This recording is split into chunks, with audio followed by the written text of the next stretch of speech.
उद्धव ठाकरेंनी धाराशिवच्या लोकप्रतिनिधींची मातोश्रीवर बैठक बोलावली आहे। आमदार कैलास पाटील बैठकीसाठी मुंबईमध्ये दाखल झालेत। शिंदेंच्या शिवसेनेकडून धाराशिवमध्ये ऑपरेशन टायगर राबवण्याच्या हालचाली सुरू आहेत का अशी शंका सध्या निर्माण होतीये। एकनाथ शिंदेंनी खासदार ओमराजेंवरती ऑपरेशन टायगरची जबाबदारी दिल्याची माहिती सूत्रांनी दिली आहे। जिल्हा परिषद पंचायत समिती सदस्य नगरसेवक ओमराजेंच्या रडारवर आहेत। ओमराजेंकडून सदस्य नगरसेवकांना संपर्क सुरू असल्याची माहिती मिळते। ठाकरेंची शिवसेना त्यामुळे सावध झाली आहे। सदस्य आणि नगरसेवकांची मातोश्रीवर आज बैठक बोलावण्यात आली आहे। मातोश्रीवरच्या बैठकीला कोणते नगरसेवक हजेरी लावणार याची उत्कंठा आहे। अप्पासाहेब शेळके आपले प्रतिनिधी आपल्याला अधिक अपडेट देतील। अप्पासाहेब, धाराशिवमध्ये ऑपरेशन टायगरचे वारे वाहत आहेत, त्या पार्श्वभूमीवर ठाकरेंची शिवसेना काय पावलं उचलताना दिसते आणि ठाकरेंच्या शिवसेनेच्या या अभियानाला नगरसेवकांचा कितपत प्रतिसाद मिळू शकतो?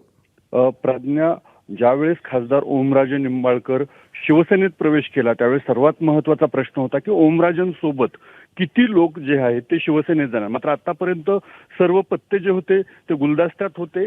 प्रत्येक जण ओमराजेंच्या संपर्कात काही जण होते, तर आमदार कैलास पाटलांच्याही संपर्कात होते, असे अनेक लोक होते। मात्र आता कुठंतरी चित्र स्पष्ट करण्याच्या हालचाली ज्या आहेत ते ठाकरे गटाकडून सुरू आहे। कारण काल जो वैरागमधला प्रवेश झाला, जो ओमराजेंच्या लोकसभा मतदारसंघातला प्रवेश होता, आणि आता ओमराजेंकडनं धाराशिवमध्ये देखील नगरसेवकांशी, जिल्हा परिषद सदस्यांशी संपर्क सुरू असल्याची माहिती आहे। आणि त्यामुळेच आज महत्त्वपूर्ण बैठक जी आहे ती धाराशिवमधल्या सर्व लोकप्रतिनिधींची मातोश्रीवर बोलवण्यात आलेली आहे। आता या बैठकीला कोण उपस्थित राहणार याच्याकडे लक्ष आहे। स्वतः आमदार कैलास पाटील या बैठकीला मुंबईमध्ये दाखल झालेले आहेत आणि सर्व लोकप्रतिनिधींना आम्ही निमंत्रण दिल्याची माहिती त्यांनी दिलेली आहे।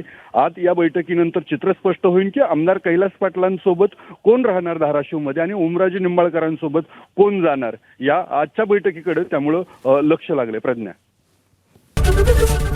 एबीपी माझा, उघडा डोळे बघा नीट।